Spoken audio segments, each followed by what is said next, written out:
Baldwin IV, though confined to his chambers and racked by fever, received the grim reports. The scent of incense and illness clung to the air as his servants whispered the details.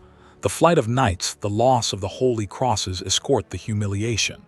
From his bed, the Leper King could almost hear the distant hoofbeats of retreat. He knew then that his gamble had failed.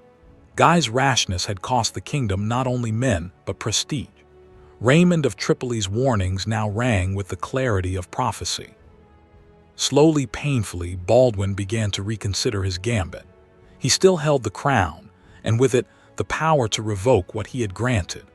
In the shadows of the palace, attended only by his most loyal servants, Baldwin started contemplating a political reversal, one that might save his kingdom from the man he had just raised up. And as he lay there, a new fear took root that his own body would fail before his will could be enacted. By the spring of 1183, the leprosy that had long tormented Baldwin IV had stripped him of nearly all mobility. He could no longer grip a sword, mount a horse, or stand unaided. Yet from the shadows of his chambers in Jerusalem, the king's will remained the strongest force in the kingdom. He made a momentous decision. He disinherited his brother-in-law Guy of Lusignan, whose arrogance and military failures had alienated the barons. In his place, Baldwin named his 5-year-old nephew as heir. Baldwin IV to rule until the boy came of age. He appointed Raymond III, Count of Tripoli, a seasoned statesman and longtime rival of Guy as regent. The move was a masterstroke of political survival. It placated the powerful nobility who distrusted Guy and bought the kingdom precious time. But it also formalized the factions simmering within the court. William of Tyre notes that while many praised the king's foresight, the Lusignan faction smoldered with resentment, waiting for a chance to reverse the decision. From his palace, carried on a litter by 4 sergeants, the Leper King still shaped the fate of his realm. The scent of incense and ointments could not fully mask the odor of decay that clung to the royal apartments, a grim reminder of the body's betrayal, even as the mind ruled. Saladin, watching from Damascus, saw only division and vulnerability. He launched a major raid deep into northern Galilee, testing the new regency's resolve. Sources estimate his raiding force numbered between 50 and 70 horsemen, light cavalry meant for speed and terror. But Raymond of Tripoli responded with speed and discipline. Trumpets sounded from Tiberias to Acre, mustering the host. Frankish knights and Templar reinforcements rushed to defend the frontier. At the great fortress of Belvoir, perched high above the Jordan Valley, the Muslim advance was halted and turned back. The castle's defenders rained arrows and stones down upon Saladin's probing forces, who withdrew after failing to make headway. From the ramparts, the true cross was displayed, a silent rebuke to the invaders. Though Baldwin IV could not ride at the head of his army, his influence was everywhere. In the orders carried by swift messengers and the loyalty he still commanded from the military orders, and in the authority he vested in Raymond. Ibn al-Athir would later write that the Franks, though divided, defended like men who knew their walls were all that stood between salvation and slaughter. The kingdom held for now, but the victory at Belvoir could not conceal the deepening cracks within. Saladin had seen the effort it took to muster the Frankish host. He knew the child king was a stopgap, the regent's power provisional. The Leper King's body was failing, but his mind was clear. He understood that the peace he had fought for was fragile, and the storm was only gathering. Soon, there would be no king left to hold the factions together. In late autumn of 1183, the horizons of the kingdom of Jerusalem darkened with the dust of Saladin's advance. The Sultan led a full army out of Damascus. Sources estimate between 12 and 20,000 strong, sweeping through the fertile land surrounding the holy city itself. Villages burned, crops were torched. Refugees clogged the road to Jerusalem's gates, their terror palpable. Saladin was not merely raiding. He was testing the unity and resolve of the Franks, probing for weakness in a kingdom whose king could no longer mount a horse. From his chambers in Jerusalem, Baldwin IV issued orders for a general muster. William of Tyre notes, the king's body was now largely numb, his face partly obscured by bandages. Yet his mind remained sharp, his authority unquestioned. He commanded the host to gather at the great plains of Leprosy in Galilee, and though he could not ride, he would not be absent. Servants carried the Leper King on a litter before the assembled knights and sergeants, a sight both stirring and somber. The true cross was borne ahead of him, its gleam a stark contrast to the king's shrouded form. The army, one of the largest ever fielded by the kingdom, stood silent as their king was borne before them. Many wept, others prayed. All understood the grim theater of a dying ruler defying his decay. Saladin's forces moved with discipline, their green banners stark against the pale Judean hills. They avoided a pitched battle but devastated the countryside, leaving behind the stench of smoke and spoiled grain. The Frankish host shadowed the invaders, maintaining a defensive formation. Command fell to Raymond of Tripoli, whose caution prevailed over those urging a reckless charge. For weeks the two armies maneuvered, a tense, costly standoff. Saladin could not draw the Christians into the open. His supplies dwindled. His scouts reported the Franks held the high ground, their lines unbroken. In the end, the Sultan turned back. He withdrew beyond the Jordan, his objective only partly achieved. But victory felt hollow. The fields around Jerusalem lay scorched. The peasantry, once secure behind walls and Frankish cavalry, now lived in fear. They had seen the smoke of their burning harvests. They had heard the hoofbeats of Mamluks where only pilgrims should tread. Morale frayed. Trust in the nobility wavered. The kingdom had been saved once more, but by avoidance, not valor. William of Tyre lamented the shadow triumph, a success that felt more like surrender. And each passing season Baldwin IV grew weaker. The storm at the border was not receding. It was gathering. Saladin would return, stronger, hungrier, certain now that the Franks would not risk open battle.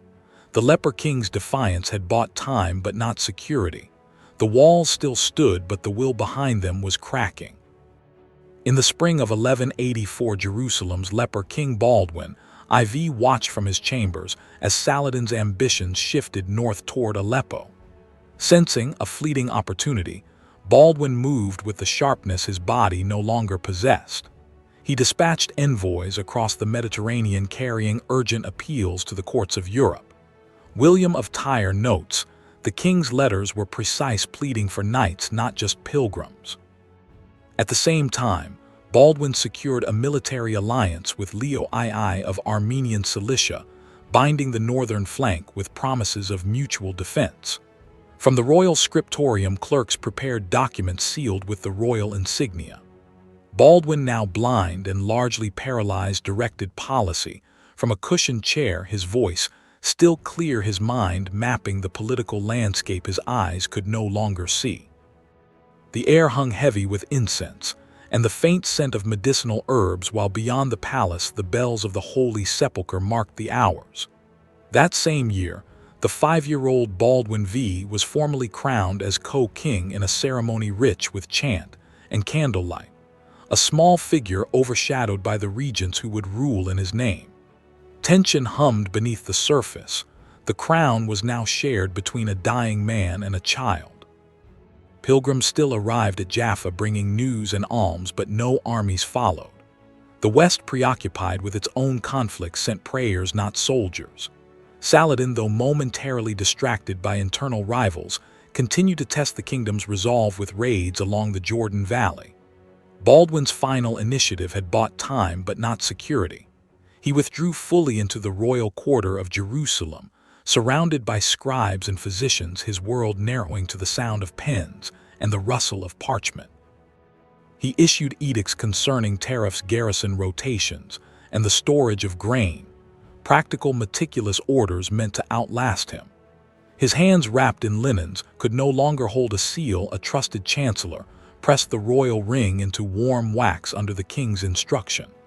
Chroniclers like Ibn al-Athir observed that Saladin now commanded some 12,000 seasoned cavalry, while the Franks could scarcely raise half that number. For a moment the kingdom held its breath, balanced between a fading will and a gathering storm. Saladin was not idle. He was weaving alliances, subduing dissent, and watching the Latin realm fracture under the weight of its coming succession. The Leper King's final campaign was one of ink and diplomacy, a race against the slow fade of his own life and the swift ascent of a sultan's dream. Even as Baldwin's envoys knelt before Pope Lucius III pleading for a new crusade, the pontiff's reply was cautious, delayed by political strife in Lombardy.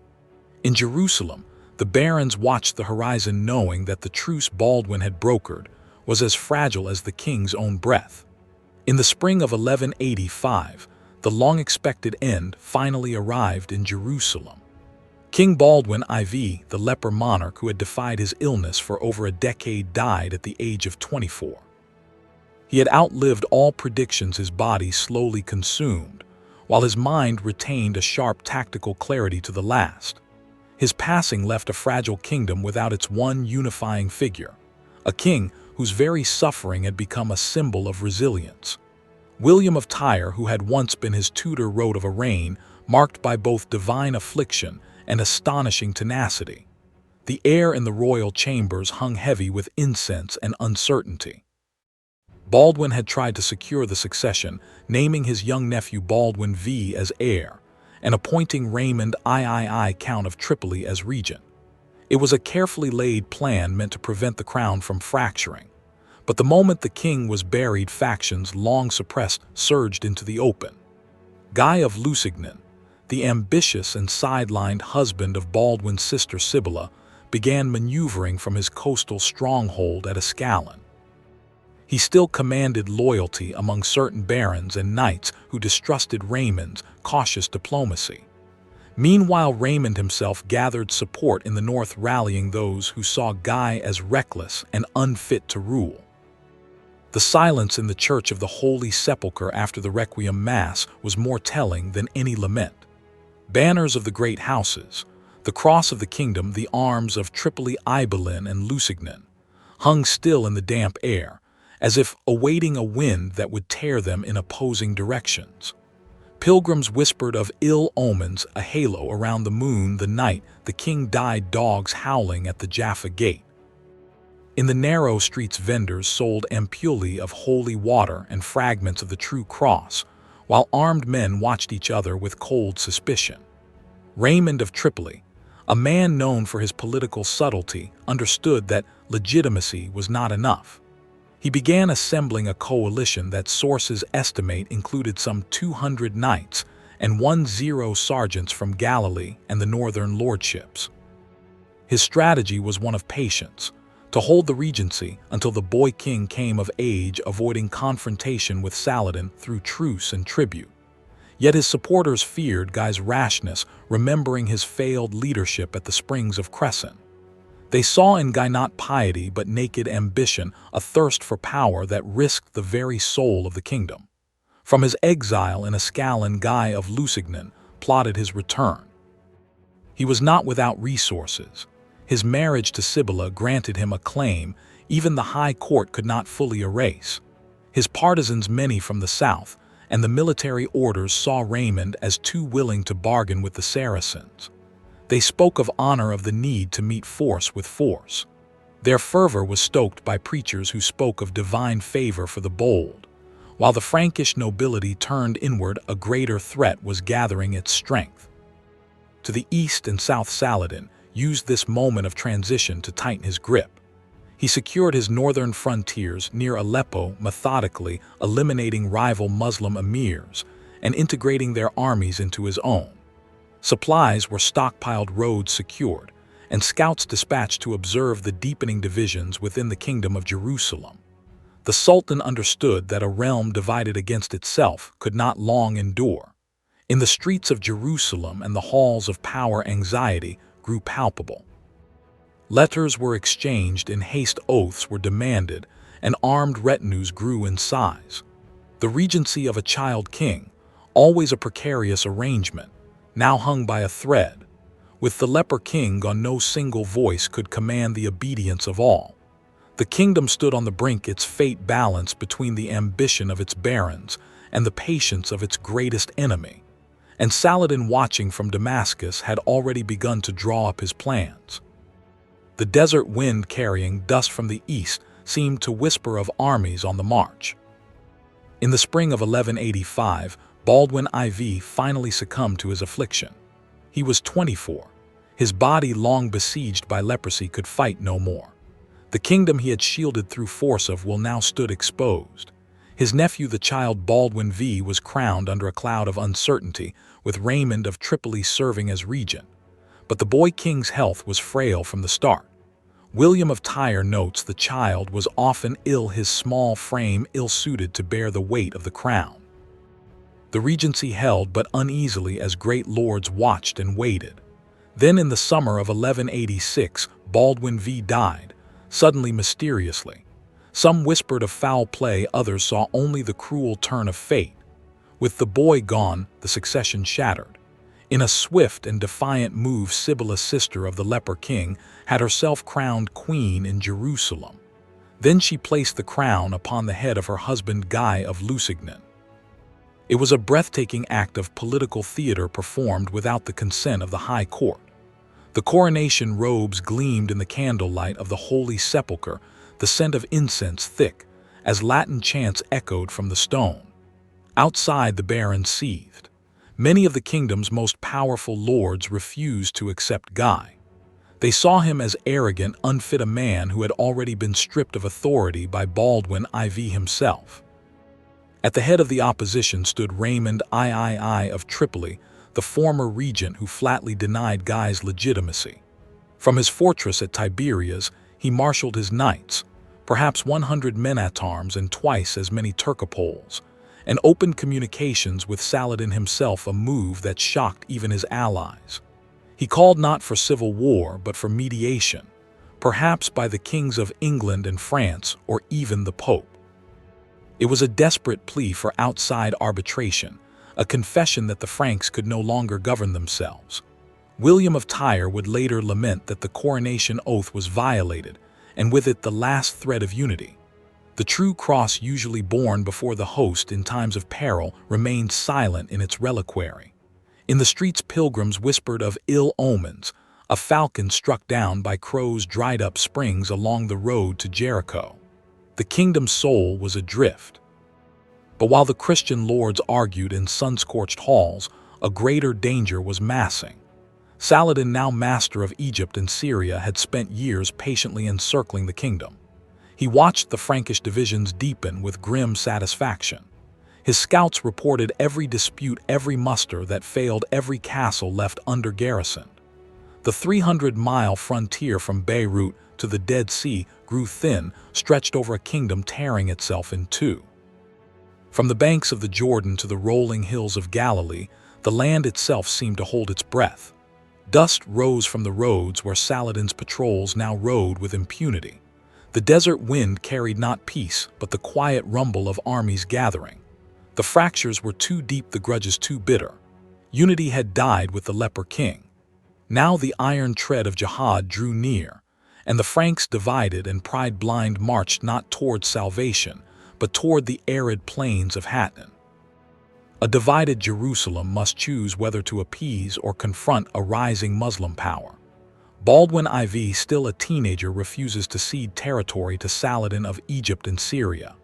Stricken with leprosy, yet commanding loyalty through intellect and resolve, the young king begins to rally the Latin barons. In response, Saladin sends raiders across the eastern marches, testing the kingdom's resolve and defenses. The desert frontier stirs as two leaders edge toward their first true contest. In the summer of 1174, the kingdom of Jerusalem faced a sudden vacuum. King Amalric I was dead, his body interred beside his ancestors in the Church of the Holy Sepulchre. The air inside was thick with incense and uncertainty. The crown passed to his only son Baldwin, a boy of just 13. Jerusalem simmered under a heavy sun, as the great lords of the high court gathered in the royal palace, their silks sticking to sweat-damp skin. They knew the prince was ill, a pallor to his skin, a numbness in his extremities.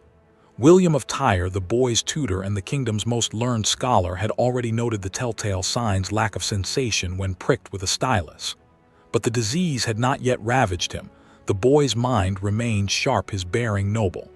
Amid the flicker of candlelight in the sepulchre, Baldwin was anointed and crowned on the 15th of July, exactly 75 years after the Crusaders had stormed the city.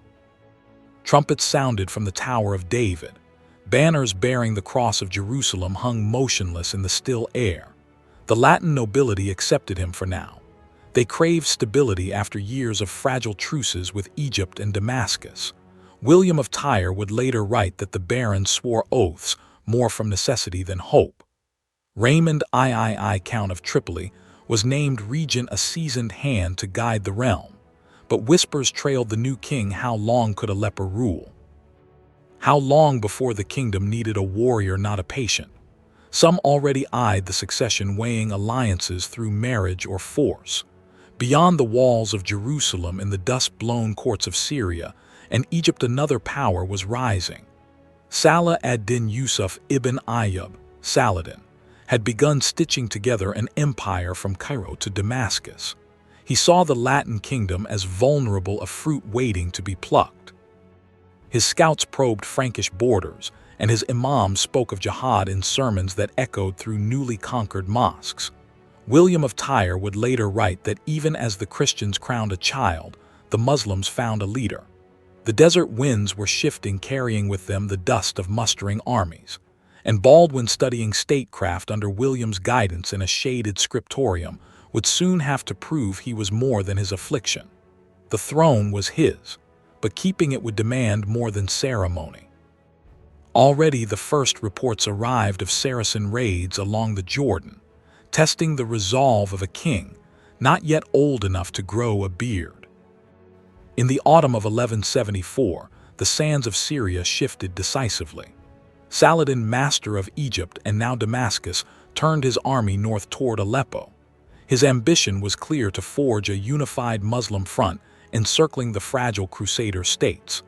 The truce, painstakingly maintained by Baldwin's father Amalric, now seemed little more than parchment in the wind.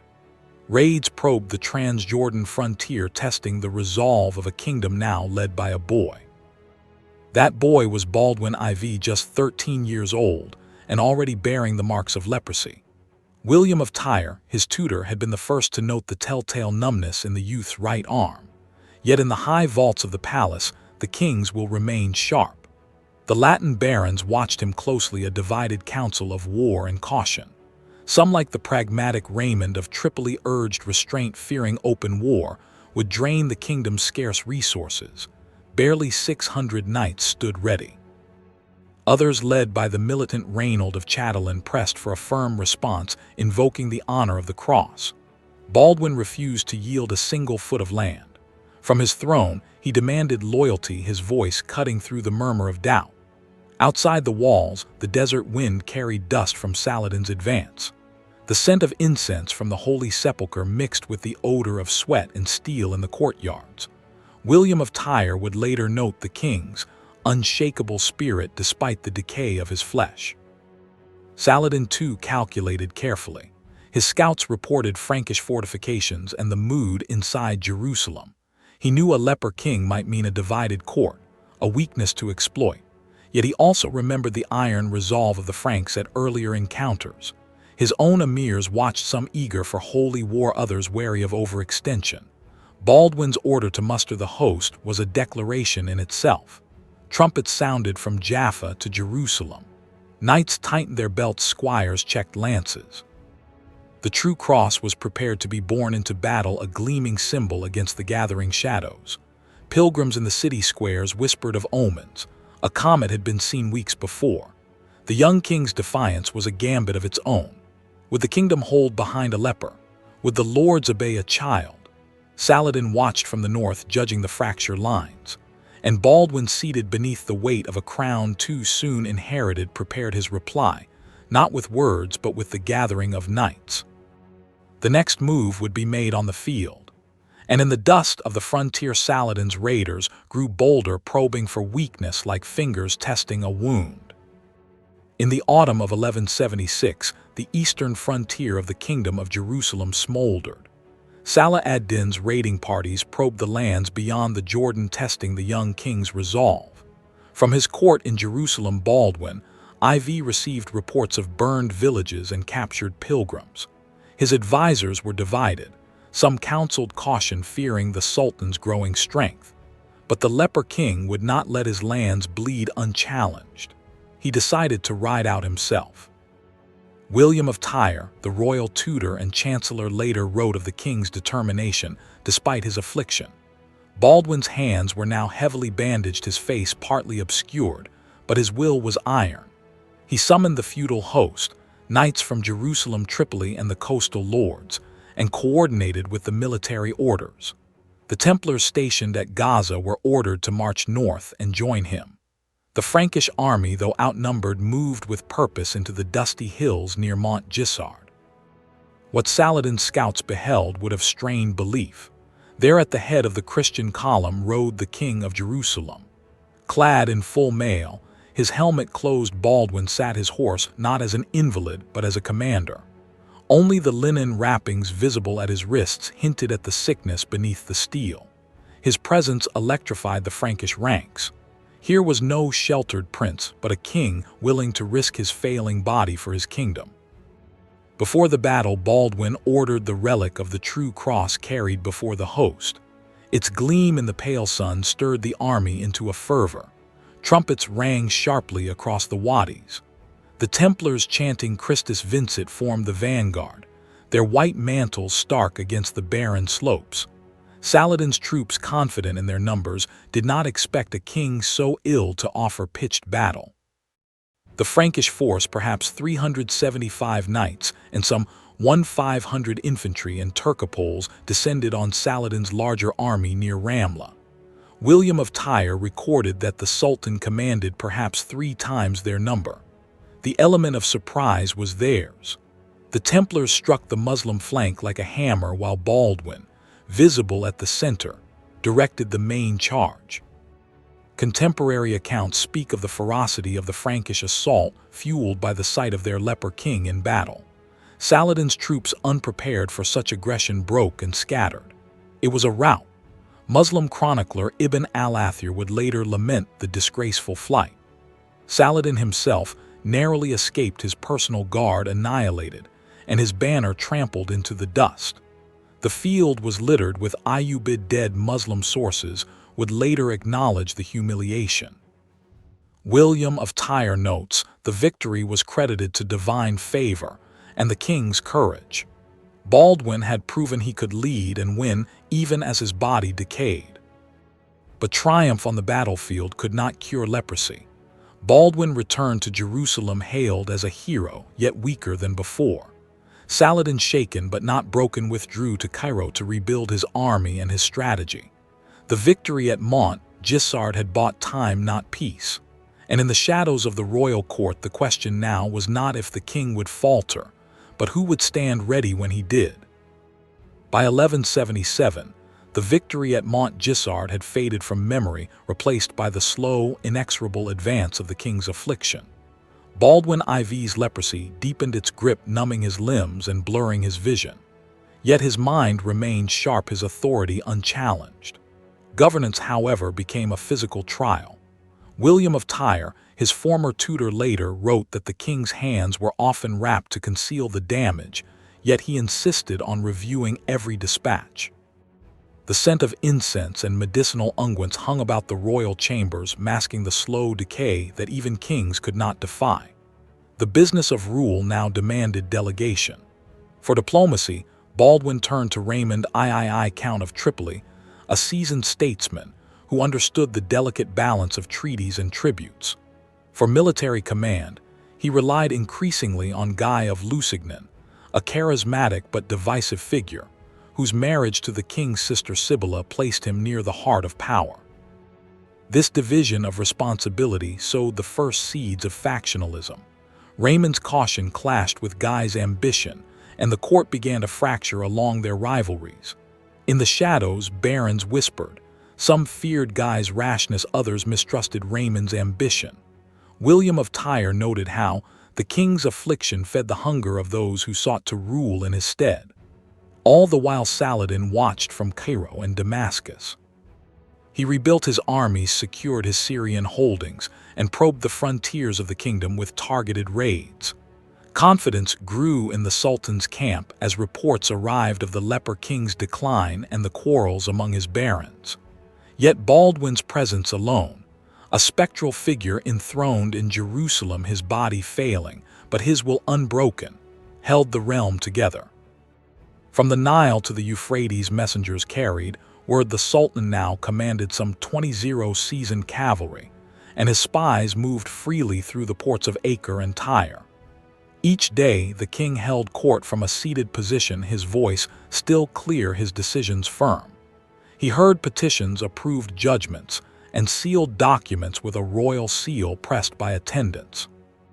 On some mornings he was carried to the church of the Holy Sepulchre in a covered litter, a king veiled from his people yet praying openly for his kingdom.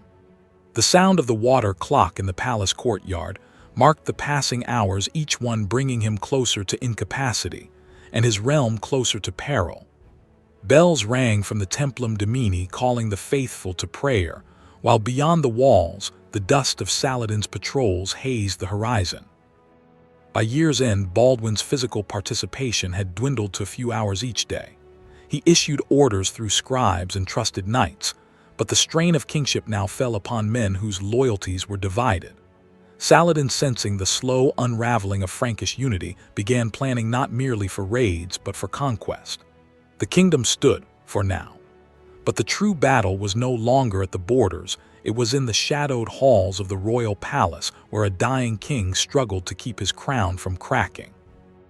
And with each passing season the granaries of Jerusalem grew lighter, the roads more dangerous, and the prayers more desperate. In the spring of 1179, King Baldwin IV of Jerusalem, his body increasingly ravaged by leprosy, made a decision that would fracture his kingdom. From his chambers in the royal palace, where the scent of medicinal herbs could not mask the odor of decay, he elevated his sister Sibylla's husband Guy of Lusignan to the rank of co-regent. It was a desperate move by a king who could no longer ride or wield a sword, a bid to secure the succession through a figure who might command armies in his stead. But the appointment ignited immediate fury among the great barons of the realm. William of Tyre notes that many questioned the wisdom of placing so much power in the hands of an inexperienced and haughty newcomer. The most vocal opposition came from Raymond III, Count of Tripoli, a seasoned statesman and commander who saw Guy as unfit to lead. Raymond and his allies withdrew from court, refusing to acknowledge the authority of the new regent. The kingdom, which depended on unity to face external threats, now seethed with internal rivalries. As these tensions simmered, Saladin's forces pushed into the Galilee, probing the defenses of a divided enemy. That June, the Frankish army under Guy's command marched out to confront the invaders near the springs of Montgisard. What followed was a disaster. Outmaneuvered and overwhelmed, the Christian forces were routed. The Knights Templar, forming the rearguard, were nearly annihilated. Chroniclers later wrote that sources estimate between 270 and 500 of their order fell in the fighting, their white mantles stained with blood and dust. The true cross carried into battle, as always, was nearly captured, a spiritual blow that echoed the physical defeat. Ibn al-Athir records the Muslim cavalry falling upon them like a sandstorm, their charge shattering Guy's disorganized lines. The clatter of lances and the cries of wounded men echoed across the valley as the army broke. It was a stark demonstration of the perils of disunity and poor command.